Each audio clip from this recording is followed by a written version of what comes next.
बिस्मिल्लाहिर्रहमानिर्रहीम। अस्सलाम वालेकुम व्यूवर्स। आज आपके लिए लेके आई हूँ ऐसी रेसिपी कि जिन लोगों को बैंगन बिल्कुल नहीं पसंद, इसके बाद वो बैंगन को ना सिर्फ पसंद करेंगे बल्कि बार बार बना के खाएंगे। तो आज मैं आपके लिए लेके आई हूँ फ्राइड बैंगन की रेसिपी।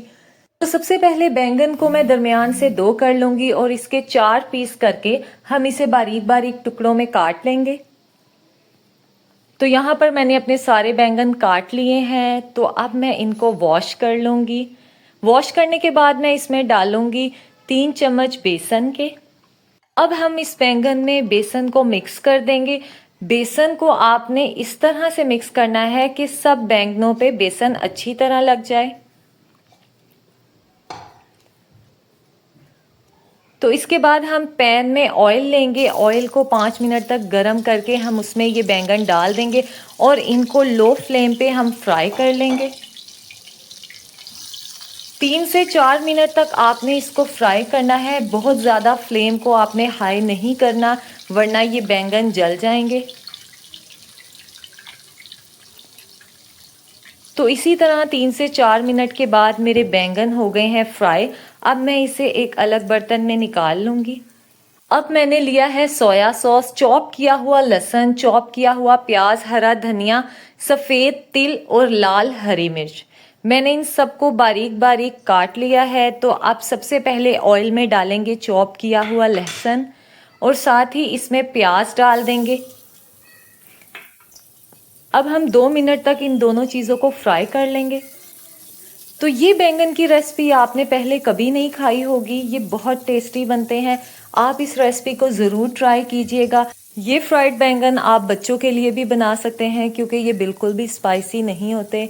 तो यहाँ पर 2 से 3 मिनट तक हम इसे फ्राई कर लेंगे। उसके बाद हम इसमें ऐड करेंगे लाल मिर्च को। तो अब हम इसमें डाल देंगे सोया सॉस और थोड़ा सा विनेगर।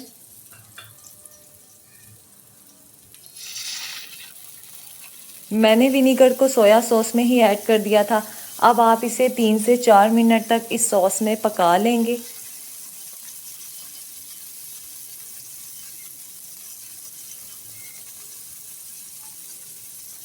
तो अब इसके बाद हम इसमें डाल देंगे बैंगन को जो हमने फ्राई करके रखे थे। अब इन बैंगन को आपने सॉस में मिक्स कर लेना है। 1 से 2 मिनट तक इसको लो फ्लेम पे आप पका लेंगे। उसके बाद हम इसमें शामिल करेंगे सफ़ेद तिल और थोड़ा सा नमक। तो यहाँ पर मैंने सफ़ेद तिल डाल दिए हैं। आप इसे मिक्स करें और इसके बाद हम ऐड करेंगे हरा धनिया। तो ये हमारे फ्राइड बैंगन हो गए हैं तैयार। अब मैं इसे एक डिश में निकाल लूँगी तो आपको दिखाऊंगी कि ये कैसे बने हैं। तो ये देखें कि हमारे बैंगन कितने मज़ेदार से बने हैं। इसका टेस्ट बहुत अच्छा होता है और बिल्कुल फ्राइड बनते हैं ये। तो आपने इस रेसिपी को ज़रूर ट्राई करना है। इसको सर्व करने के लिए आप इसके साथ पुदीने का रायता भी यूज़ कर सकते हैं और उसके साथ इसका टेस्ट मज़ीद अच्छा हो जाता है। तो ये है इसकी फ़ाइनल लुक। उम्मीद है ये रेसिपी आपको पसंद आई होगी। तो मज़ीद रेसिपीज़ के लिए मेरे चैनल को कर दीजिएगा सब्सक्राइब। मिलेंगे अगली रेसिपी के साथ। अल्लाह हाफिज़।